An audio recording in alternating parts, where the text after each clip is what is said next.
Welcome to Grow Law Firm Podcast. I have such a guest of honor with a capital H on this podcast. It is not common for me to start off the show this way, but you, sir, are remarkable, and your story is absolutely remarkable. And I want to thank you for your service to this country before we jump into this podcast. Mr. Ben Grimes, and let me just give the audience a little summary of what I've learned about you, and I read about you quite a bit. Okay. Comes from very humble beginnings, in I believe somewhere central Pennsylvania. Yes. You grew up with a single mother, four kids. Yep, that's right. She worked a social worker job and managed to raise you and raised you well. And in fact, raised you so well that you ended up at West Point Military College, which is, I believe, the top military school in the world. One of the best places that produces leaders. Not only did you go to West Point, but I believe you graduated 56th in your class of 901 students or so. 901, that's right. 901. Then you decide to, hey, that's not enough. You decide to become a Black Hawk pilot and a squadron leader or platoon leader. I forget one of those two. It started as a platoon leader. That wasn't enough. So you became an attorney, became a prosecutor, a defense attorney, and I believe later you taught while in the Army. That's right. I spent 3 years teaching at the Army's JAG school. That wasn't enough. You joined the Department of Justice, which clearly wasn't enough. So currently, you teach at Columbia Law, and you've become a coach to law firm owners. Yes. It is unusual for me to go over such a long list of accomplishments. You're still a young man, and it's so far a life well lived. So I am so honored to have you here. I really appreciate it. I'm humbled by that introduction, Sasha. I really appreciate you taking the time and offering a little bit of that.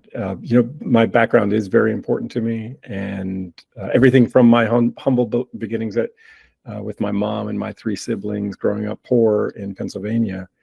All of it made me who I am today. I'm very proud of who I am today, and I really appreciate you taking the time to acknowledge it. Well, these are remarkable achievements for anyone.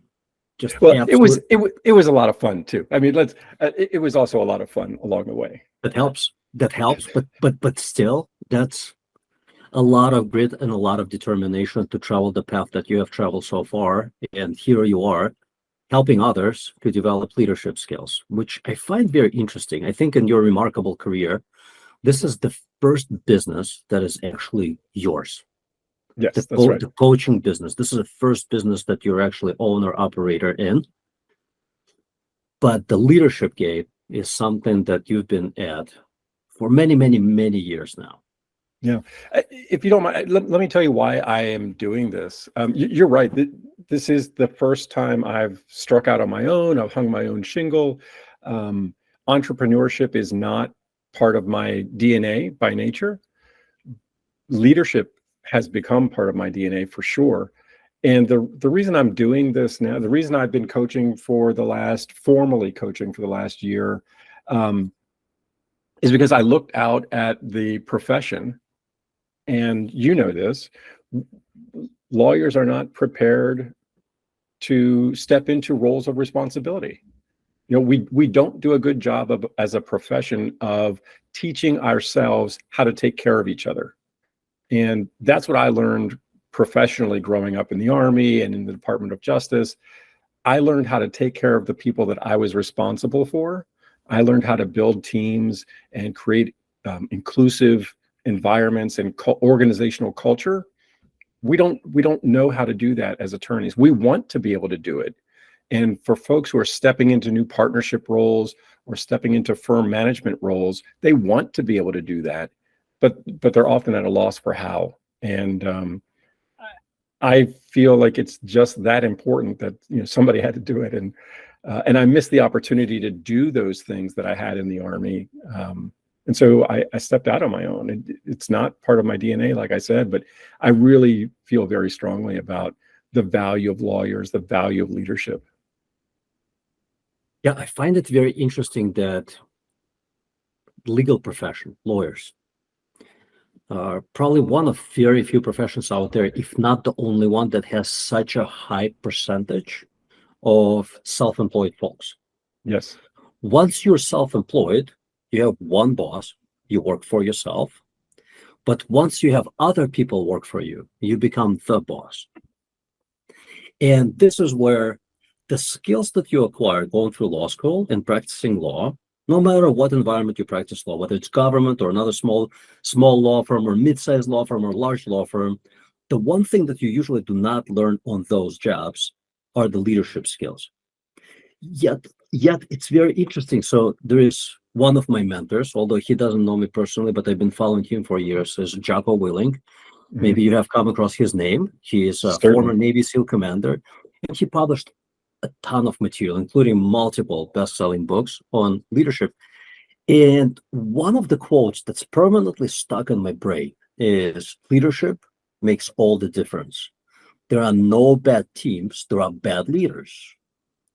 Now, as most lawyers at some point, like 67%, 2/3 of all lawyers, do become employers. Mhm. I think that part of the problem, and most of them do struggle, part of the problem is exactly that. It's lack of leadership skills, because you don't acquire them in law school, and you don't usually acquire them under someone else working in another small law firm. But you do acquire them when you go to West Point. You do acquire them when you serve in the military in various leadership skills. So I think that you're in a unique position to teach something that you've been taught for so many years. And then you had the privilege to practice it for so many years in an organization that's over 250 years old, maybe a little less than 200, like 245 years old, right? Because U.S. military goes back to like 1781, if I'm not mistaken, the Army. No, 1775. 1770. Oh, so, okay. So okay, got it. So 248 years, we're recording this in 2023. So there have been millions of people who have gone through organization, and military has things figured out as far as leadership goes. Mhm. So from where you're sitting now, with this many years of experience as a leader and now as a coach, imagine that I am a prospective client. I operate a small law firm, which most law firms are under 10 attorneys. I'm like, Ben, things are okay, but they can be a lot better. Yeah. I was not trained to hire, train, and fire people. I'm wearing 7 different hats. What do I do? How can you help me become a better leader so that I can build a better business and enjoy, and in turn, possibly enjoy a better life? Yeah. The first thing I talk to folks about is acknowledging how they got where they are. You're exactly right that our legal training in school, our legal practice up until this point doesn't prepare us to take on these responsibilities. But more than that, I think it actually trains those tendencies out of us. So it's not just that we're not getting the skills and reinforcement that we need, it's that we're actually being trained away from useful leadership skills and mindsets. And by that, I mean, in law school, it's all about what you produce. It's your research, it's your writing, it's your test. Except for clinical work, except for externships, there's very little, and I'd warrant to say almost zero collaborative work being done at law school. And then when you get out to a firm, if you're working for somebody else, it's receive the assignment, produce the result. Receive the assignment, produce the result. There's very little collaboration involved, very little working with others to produce a plan and a product. It's all about, it's again, what do you research, what do you write? You're drafting deposition questions, but it's all about what you are doing, not what your team is doing. And then when it's time to be the senior associate, then when it's time to be the solo who wants to hire an associate, now all of a sudden we've got opportunities of responsibility to other people, whether that's an associate, a paralegal, a legal secretary. Your clients can also be seen as part of this team that you're leading. Mhm. And once we start getting into those positions, it starts to become a lot more clear that we don't have the experience or the mindset to delegate, give feedback, manage our time, manage our energy, as you said, hire and fire, to talk with clients about not just what their legal problem is, but how to serve them outside of the case or the matter that they present to you, because that's where the business is, right? Mhm. And so when I talk to folks, when I talk to my clients, first we talk about, well, how did we get here? And we acknowledge that, it's not a failing. It simply is part of the profession in large part. But then we talk about what's important to them, because, for me, I think that good leadership comes from acknowledging your values. I lead from a place of trust, transparency, empathy, and passion. Those are the values that I think are most important in a leader, and those are the ones that inform how I do feedback, delegation, conflict management, and resolution. Those all come from that place of trust, transparency, empathy, and passion. But it might be a little bit different for somebody else. And so we start with identifying values, both personal values and firm values. What does your firm stand for? And then we align the values with the policies and practices of the firm or the leader, and the behaviors that are required to show alignment with those values. Because it's one thing to put it up on the website and talk about how much we love work-life balance or how much we put our clients first, all of these things. But if that's not coming through on the ground, then it's just talk. And once we start to get those things in alignment, once we start to figure out how to talk to our team in a way that builds trust and builds loyalty and reduces turnover, then we're cooking with gas.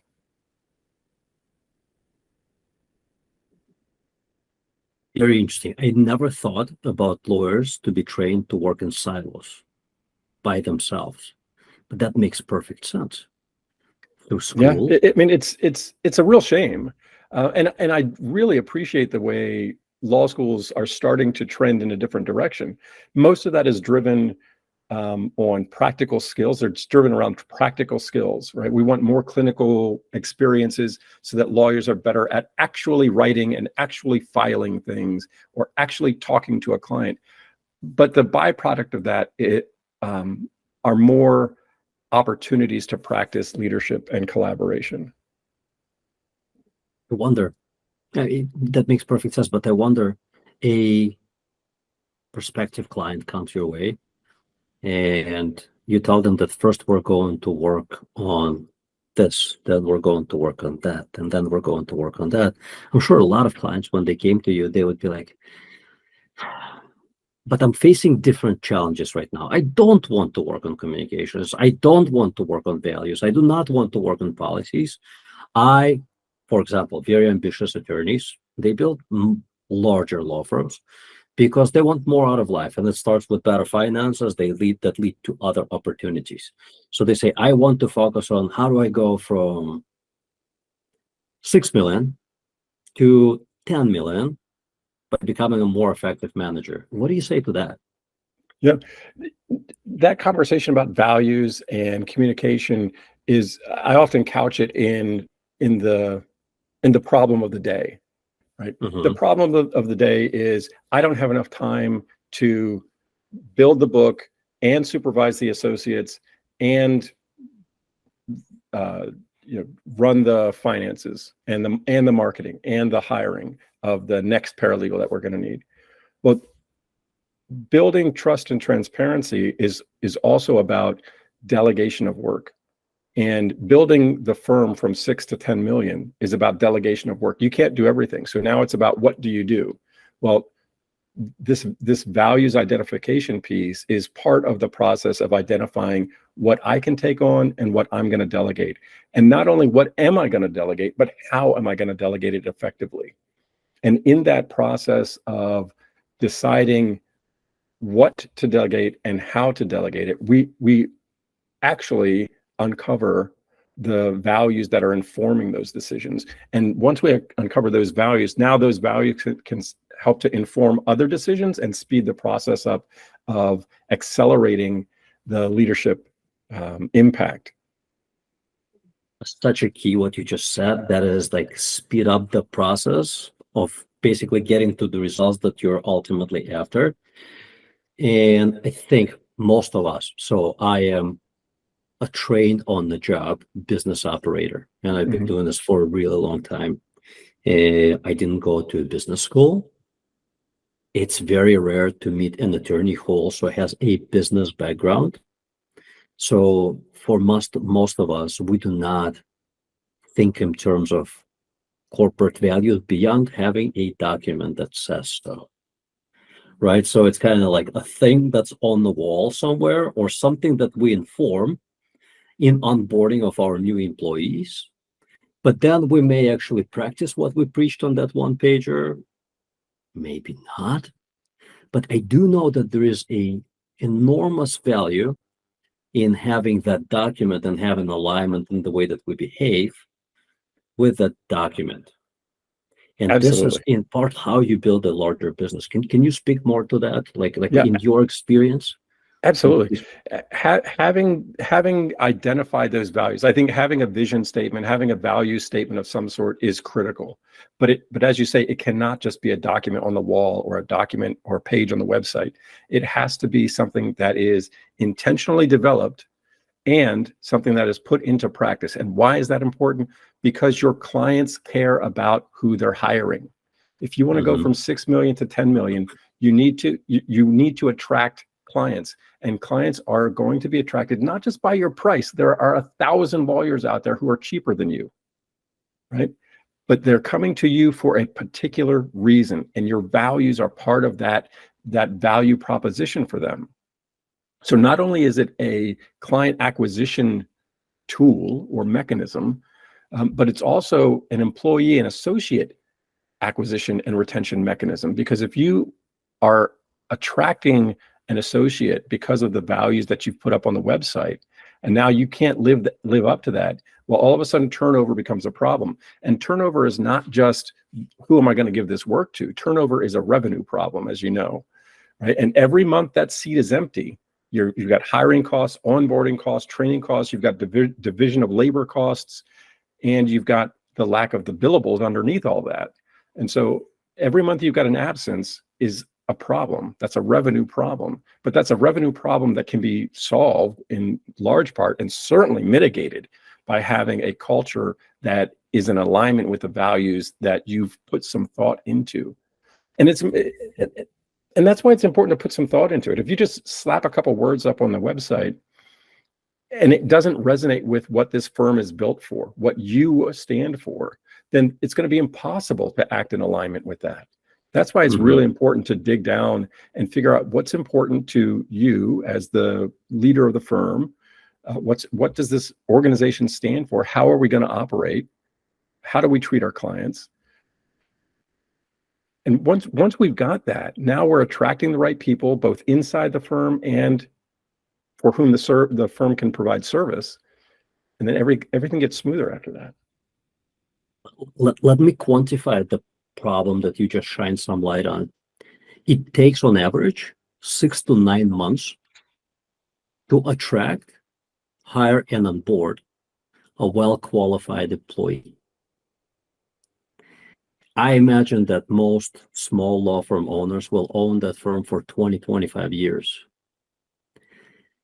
Those are big percentages of the time that you operate your business for, to be hiring, recruiting qualified people. It's a very costly problem. Absolutely. And the 2020 Department of Labor statistics showed that an associate will change firms on average every 5.8 years. So over the course of 25 years, your associates are probably going to leave in about 5 or 6 years. So either you're doing something that's going to keep them there, right? That's the ideal. You're doing something that's going to keep them there longer.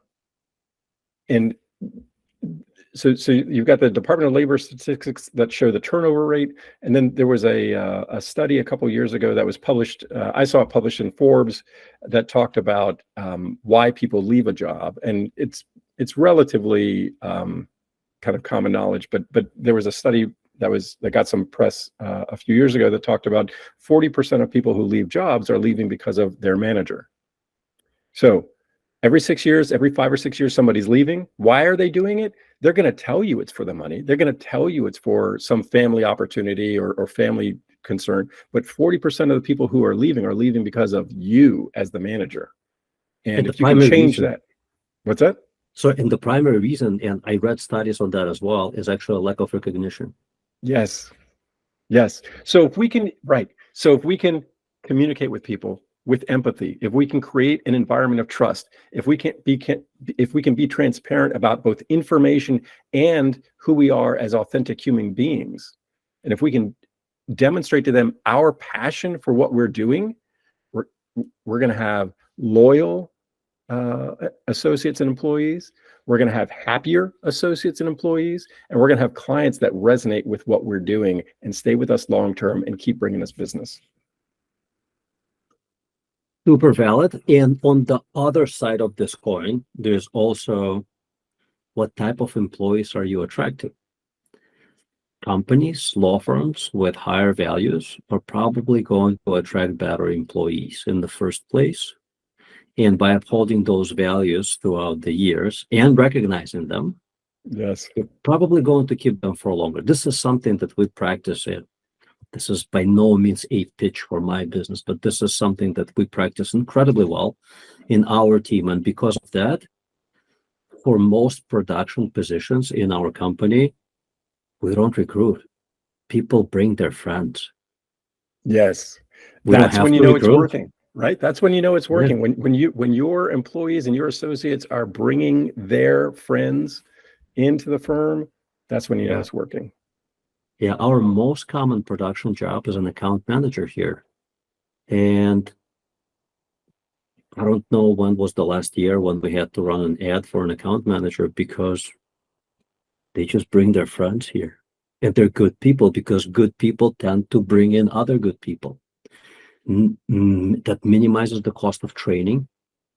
That maximizes client satisfaction, because they're working with good people here who are actually nice and responsive and responsible and transparent and accountable, and they stick around because they're happy. And it creates, the saying, birds of feather flock together. Like, they're all very similar people, so they enjoy each other's company.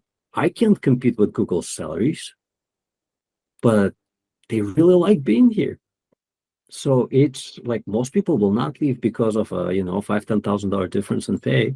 They will leave for lack of recognition. So, or because they don't like. There was a study 25 years ago that stated something like psychologists thought, and people thought commonly, that number one reason why people choose a job is the pay, but it was actually like number 5. The first reason was like they looked at the people who were interviewing them and other people who worked there, and they were thinking like, do I want to work with these people or not? Absolutely. And that's something that we've seen over the last 5 or 10 years, and in particular over the last 3-ish years of the pandemic, right? Law firms were especially the big firms, were spending boatloads of money on perks, right? We've got the meals, we've got the cars, we've got the, less so than tech in terms of perks, but all of these extra gym memberships and things like that, none of that is recognition. Right? None of that is environment. None of that is culture. None of that is connection. And turnover rates continued to go up.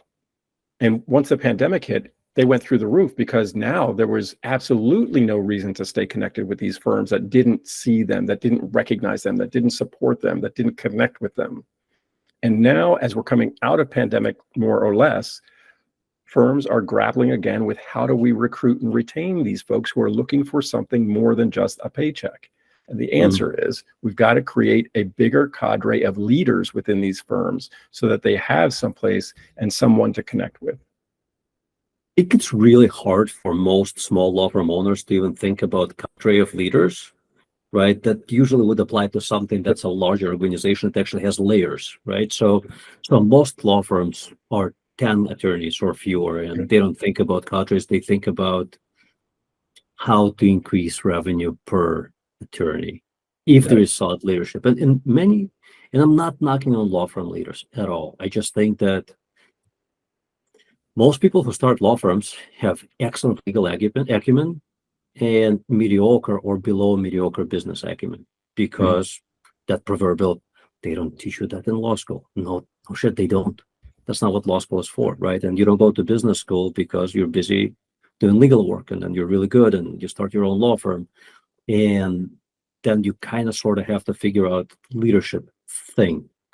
And it's not easy to figure out unless you're naturally built that way, which interestingly enough, most attorneys are not, because most attorneys are introverts.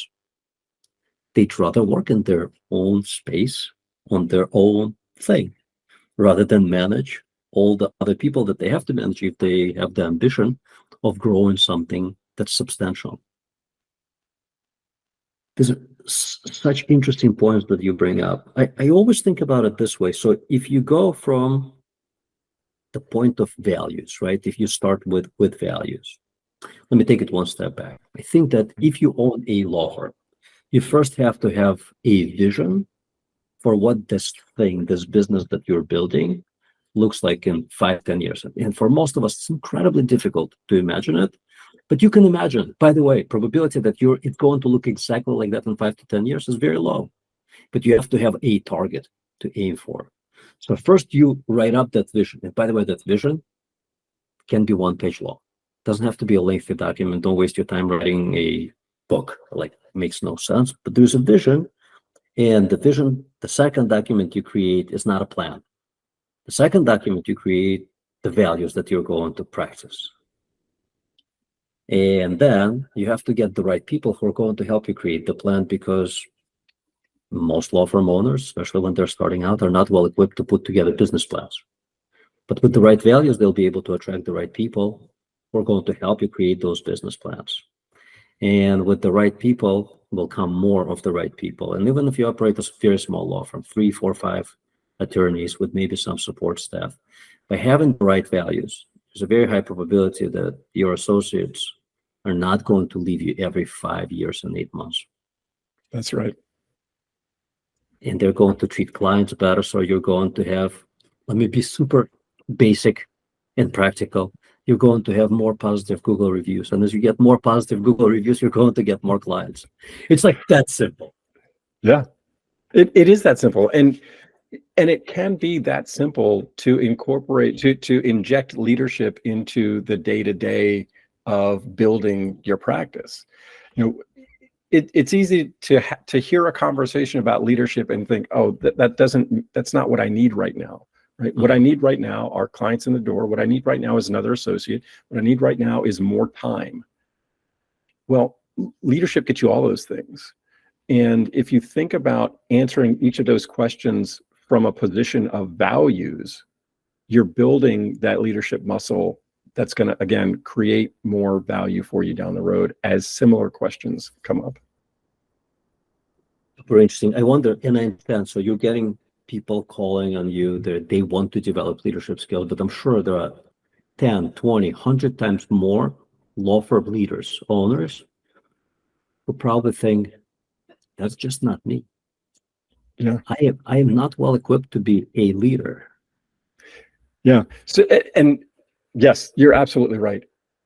And I've got two things for that. One is my example. I am also an introvert. You know, I'm as introverted as any tax attorney out there, right? And I like to pick on tax attorneys because I'm by trade, by practice, my last 10 years has been as a legal ethics attorney. And so I'm pretty nerdy when it comes to the law and my practice. But I'm as introverted as any legal ethics nerd out there. But leadership is a learned skill.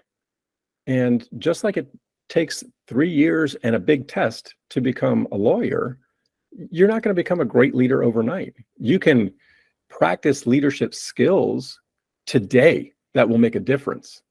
And it can be a deliberate practice to build your leadership skills over time.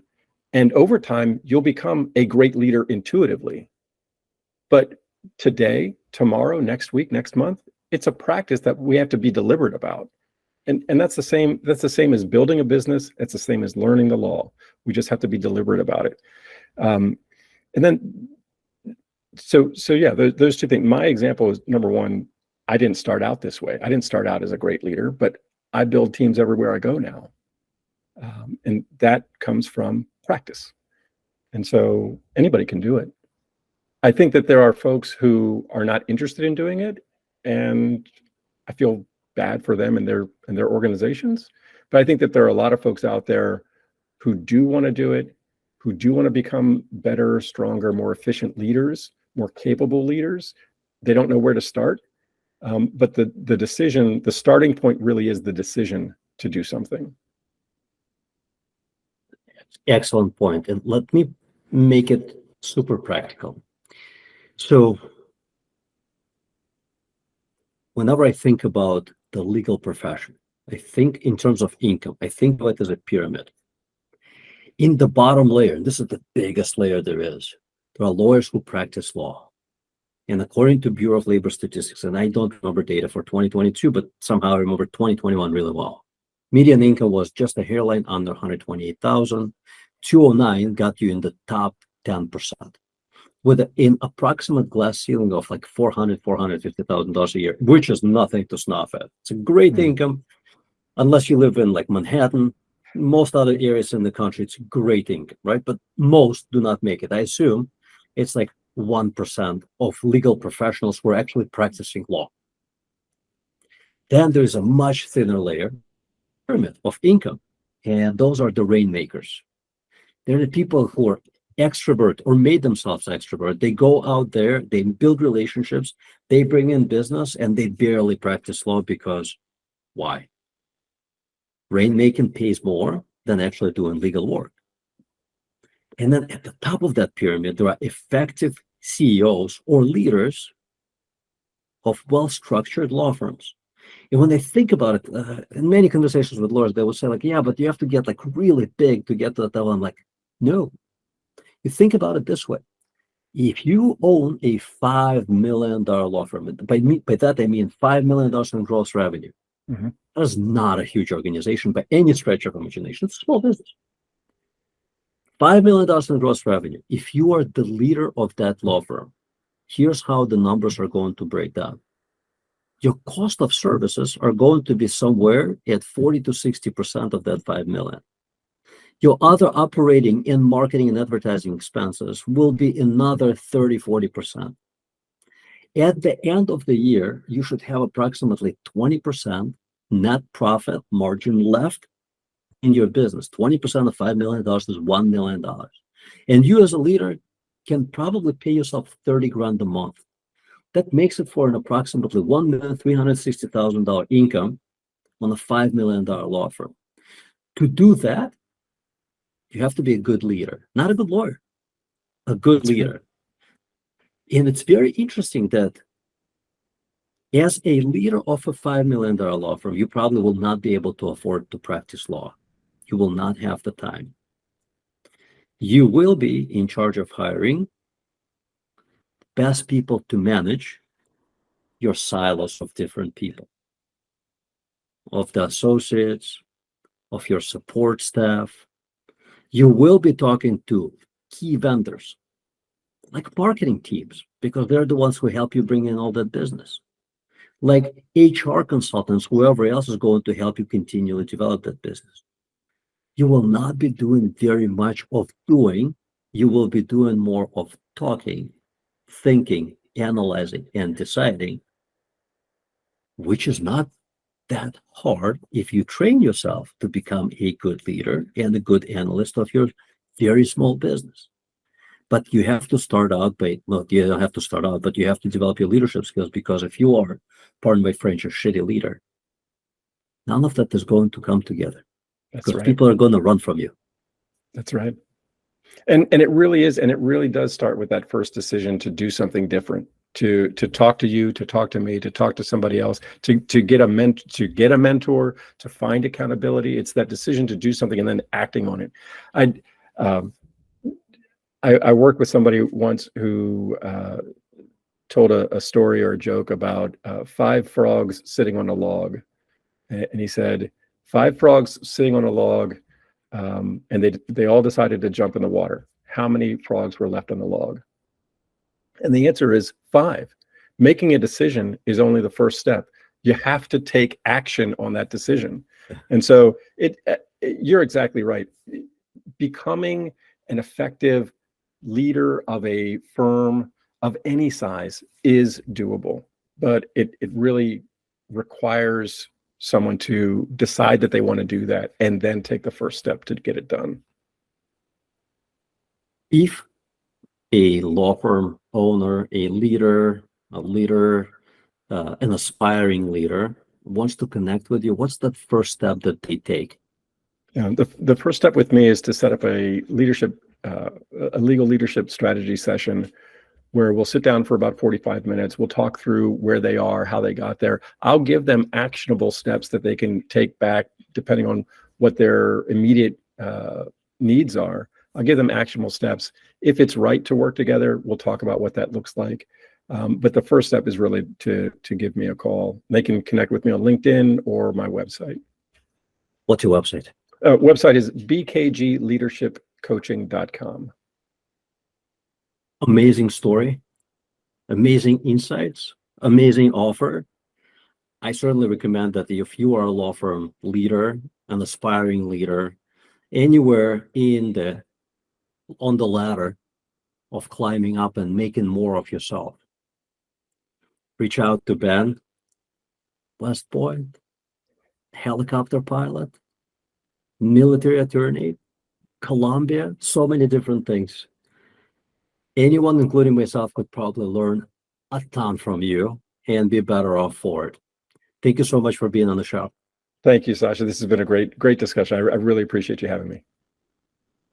And that's a wrap. This was super cool. This was great. This was great discussion. I really enjoyed this. Yeah. How are you liking operating your own business?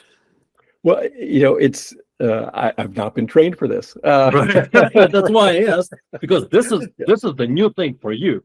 Yeah, absolutely. Yeah, this is brand new. I'm really enjoying it. I was very happy. I spent 20 years in the Army and then kind of got to the end of my road there, and then spent 7 years at the Department of Justice, and really enjoying it. The work was great, but I needed to do this, and so I left the Department of Justice, even though it was still very fulfilling. But this is much more calling. I know that's not necessarily how you build a business, but so far so good. I mean, there are different ways to build a business, right? It depends on what your targets are. Yeah. So if you want to build a consulting practice where it's you and maybe some assistants, this is actually, even for a larger business, this is how you start out. Jocko started out with his own podcast, and I think that was it. I don't know if I lost you. No, I'm still here. Yeah, just like the screen got frozen. So I know that he also started very humbly. If you listen to his first few recordings, he sounds very different than he does now. Many, maybe 7-8 years later, right? Yeah. So everybody's got a starting point. I think, I don't know how much content you're putting out now, but I think the more content you put out on leadership and how it applies in law firm management, the sooner you're going to get traction. There are a lot of coaches in any industry, and this applies to this one as well. Nobody has the illustrious career that you have. That is a serious advantage. Like, anybody who understands how a military trains people in leadership and many other things, but especially in leadership, will look at you and say, "Oh, this guy really knows his shit." It's so far so good. I'm really looking forward to the journey. Yeah. We'll have to do a part 2 in a few months. Oh, I would love it. You'll get more mileage under your belt with consulting, and I'll come up with some fresh questions, because there's much that myself and our audience can learn from you. Thanks. I love it. Yeah, I love it. I would love to. Great to meet you. Yeah, likewise. Yeah. Take care, son. Looking forward to connecting soon. Thanks. Absolutely. Bye-bye. Bye.